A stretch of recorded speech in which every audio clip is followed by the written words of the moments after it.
Good morning, everyone. Welcome to Alberta Municipalities' first online media availability.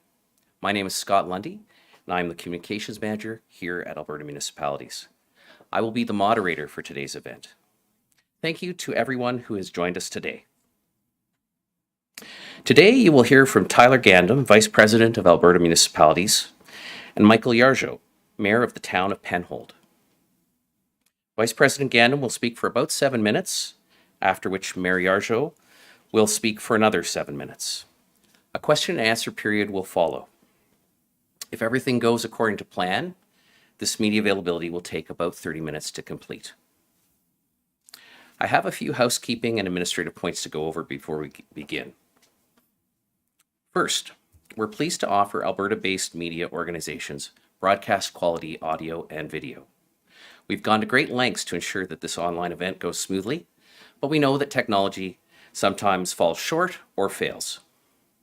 If we experience any technical issues during this live streamed event, we will do our best to resolve it as quickly as possible and get back on track. Second, we welcome your questions during the Q&A session. Please use YouTube's live chat feature to ask your question. Be sure to enter your full name and the name of the media organization you represent when you submit your questions. Please identify who you would like to answer your questions. Some of you may have similar questions. As the moderator, I may choose to combine these questions in the interest of time and because we want to answer as many different ones as possible. Third, please contact me after this media availability if you wish to follow up with an interview with either Vice President Gandam or Mayor Yargeau. I cannot promise that they will get back to you right away, but I will do what I can to help. With that, I will now introduce our first speaker, Vice President Tyler Gandam. Vice President Gandam.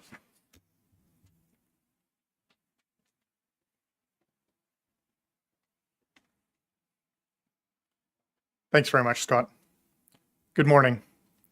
I want to start by respectfully acknowledging that we live, work, and play on the traditional and ancestral territories of many Indigenous, First Nations, Métis, and Inuit peoples. We acknowledge that what we call Alberta is the traditional and ancestral territory of many peoples presently subject to Treaties 4, 6, 7, 8, and 10, and 6 regions of the Métis Nation of Alberta. I'm joined today by Mike Yargeau, Mayor of the town of Penhold. For the next 30 minutes or so, we're going to speak about one of Alberta Municipalities' key priorities, community building.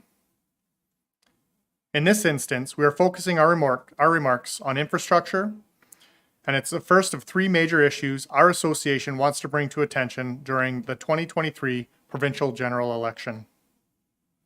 We're doing so as a part of Alberta Municipalities' broader, non-partisan Think Alberta, Vote Local information campaign. The goal of our campaign is to ensure political parties and candidates address the key issues that matter to our 275 member communities during this election. For more information on our Think Alberta, Vote Local, visit our website at www.abmunis.ca. In late March, Alberta Municipalities sounded the alarm about Alberta's $30 billion infrastructure deficit. We said the provincial government was underfunding municipal infrastructure and the problem was only going to grow bigger over time as more of our members' infrastructure reaches the end of its projected life cycle and as demand increases due to population growth. $30 billion is an enormous number. It's a massive problem for Albertans and steps need to be taken by the next provincial government to address it.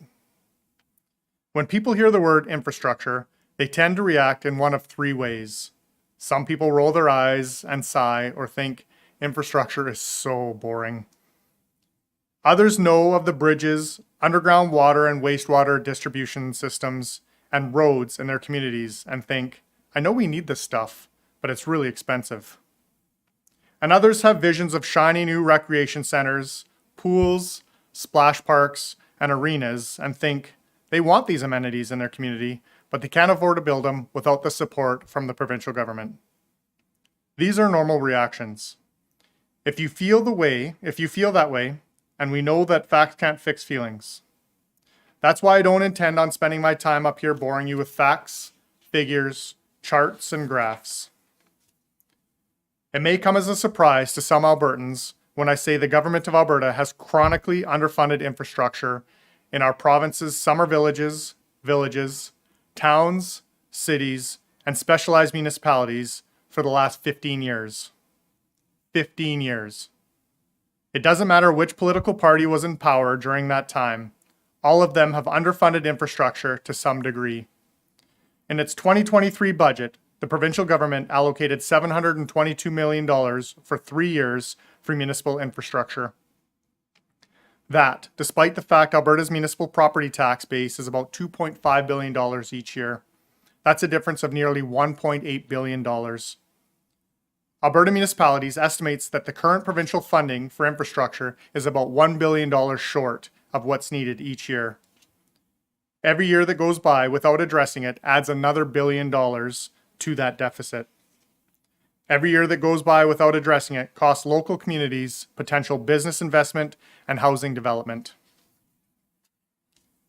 Municipalities in Alberta need about $1.75 billion in annual funding for infrastructure just to keep up.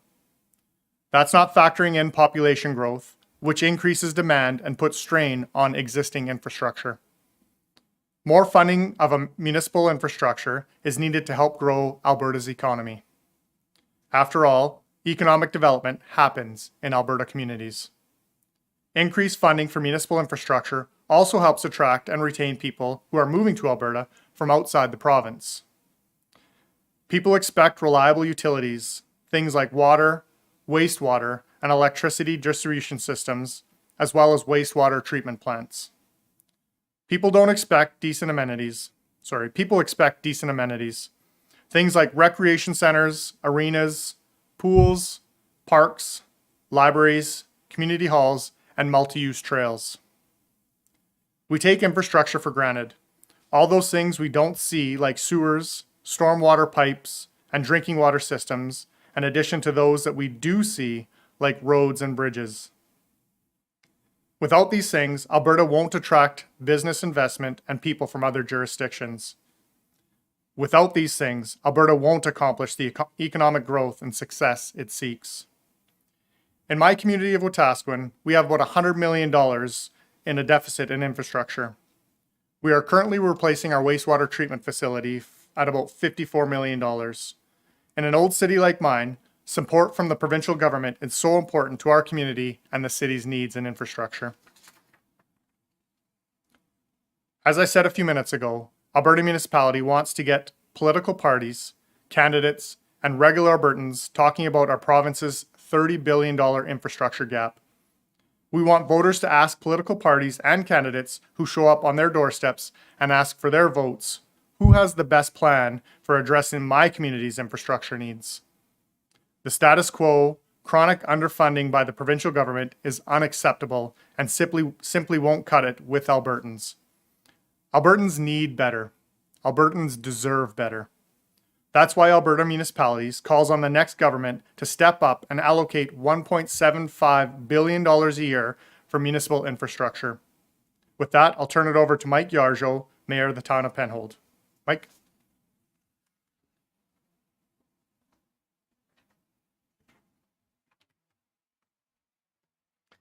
Thank you very much, Mayor Gandam. Before I start my remarks, I just want to thank the volunteer firefighters, the paid firefighters, and all the other emergency services personnel that are up helping out with the fires, including a couple of the Penhold Fire Department members that we're happy to send and assist. So I am the Mayor of Penhold. We are a growing community just outside of Red Deer. I would call us a bedroom community. Most of the people that live in Penhold work in the surrounding area, be that Red Deer County, the city of Red Deer, Fort McMurray, all over. We experienced a period of rapid growth from 2010 to 2015. And once again, we are back to getting into that heavy growth phase. It's wonderful for our province, wonderful for the community, but that doesn't come without challenges.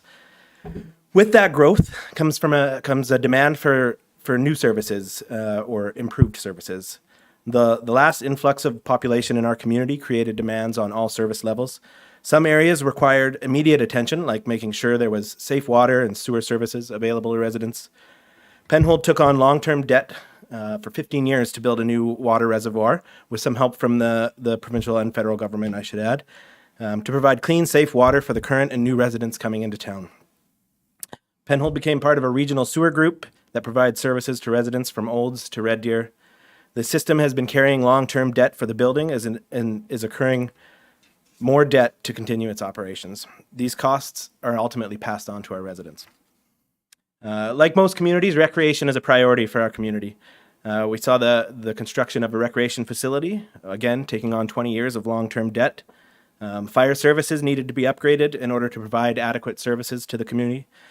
Once again, funds are taken from taxpayers and from reserves. Construction, maintenance, upgrade of streets, parks, playgrounds.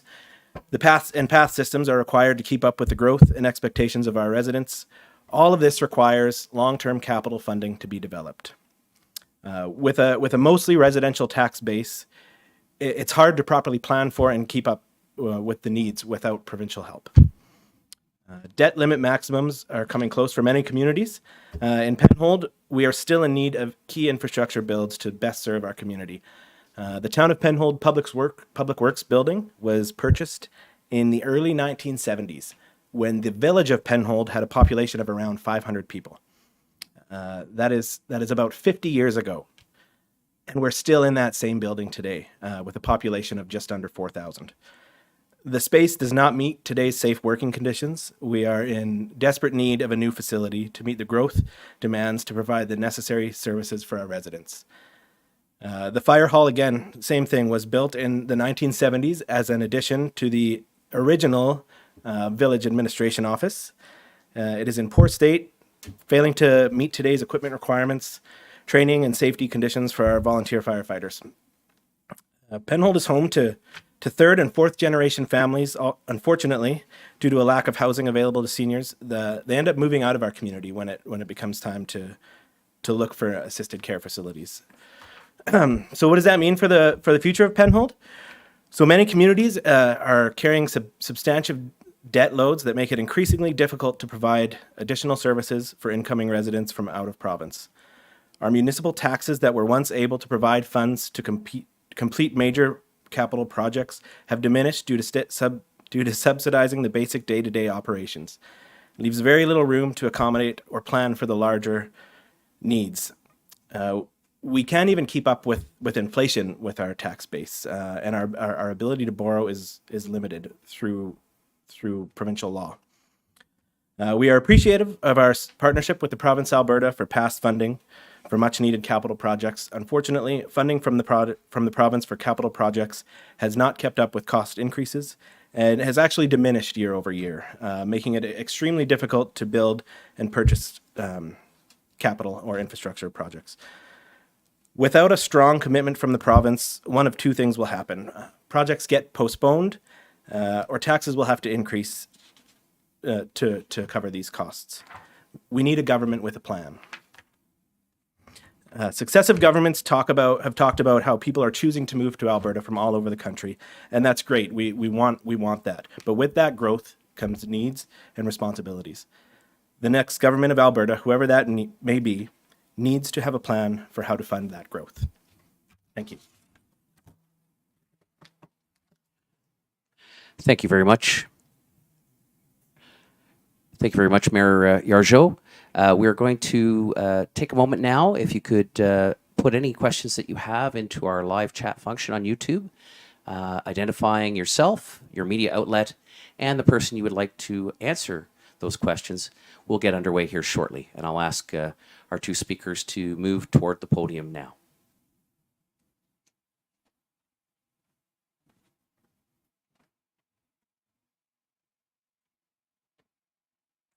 Our first question is from Trevor Robb, representing the Edmonton Journal.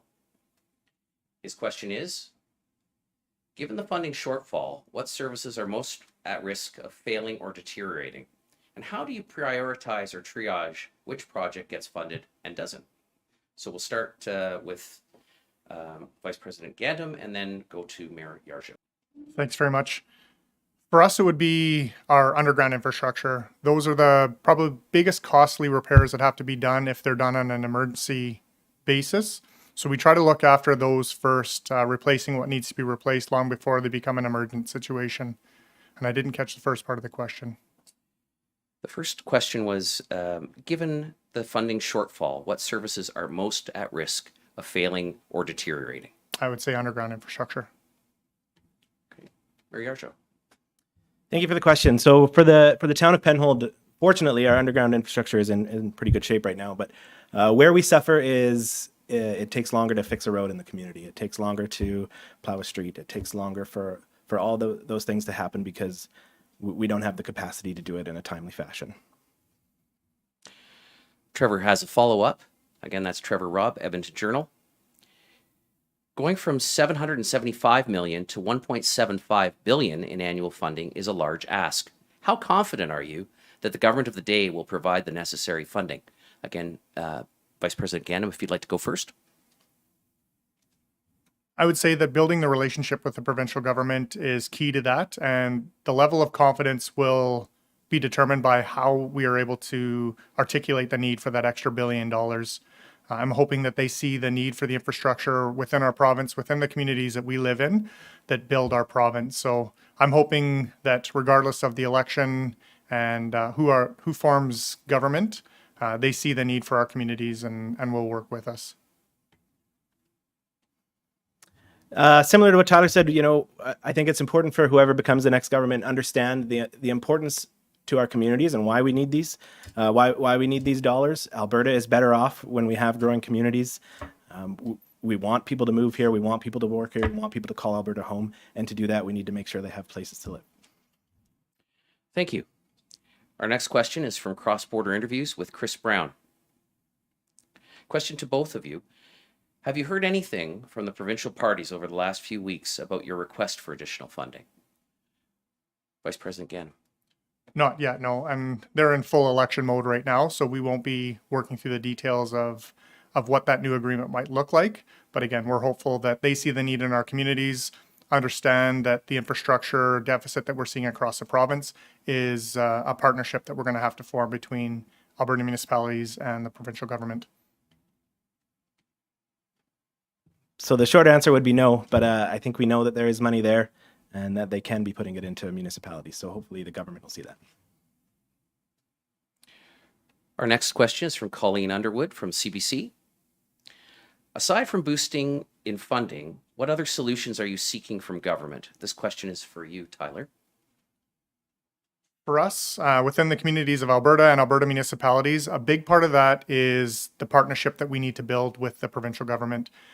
When decisions are being made, instead of being told what they're going to be, it's that we're a part of that decision-making process and we help them understand the needs of our communities. And I think that that's going to help all of our communities across the province when we're working more closely together, collaboratively, instead of being told what's happening. Arjo, would you like to say something? Yeah, we just had, I think it's important to recognize that we're partners in this, and as communities grow and thrive, the province grows and thrives. So it's important that the government recognize that there is value to them for investing in municipalities.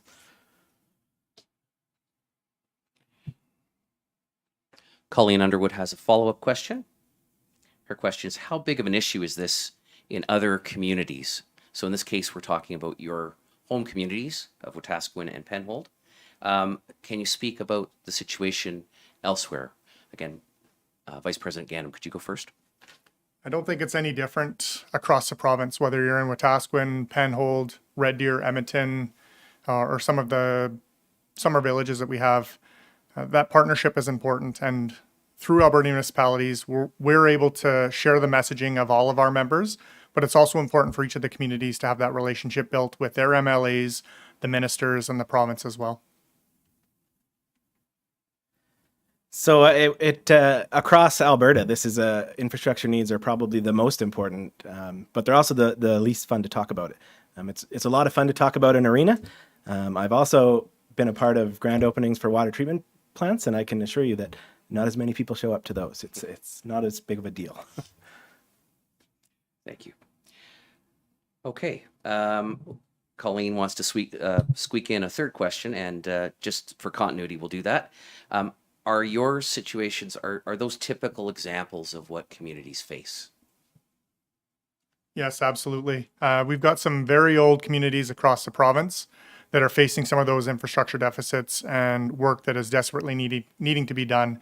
And then some of the growing or expanding communities that are needing those infrastructure dollars to attract people from other provinces, other countries, and helping our province grow. So whether you're a 100-plus-year-old community or you're relatively new, all of these issues are the same across the board.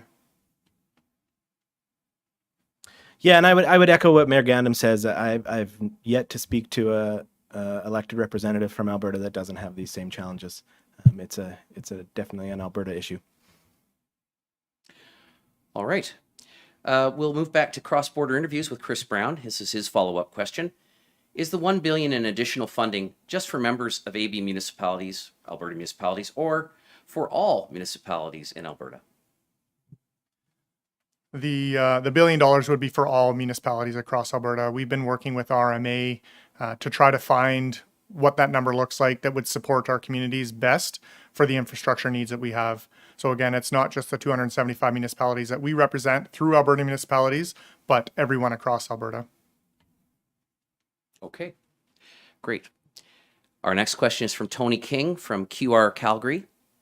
Are communities looking for legislated future funding for municipal infrastructure? Again, Vice President Gandam, if you could go first. Yeah, definitely. Having that sustainable funding and knowing what we could be expecting in the years to come is going to make a big difference in what each of our communities, our municipalities are going to do to catch up on that infrastructure deficit. So without a doubt, having that agreement in place and knowing what we can expect for funding will be a big change in how we're able to manage our infrastructure. I think we've reached the end of the Q&A session. I'll leave it open for another 30 seconds here just to see if someone else wants to type in a question before we wrap up.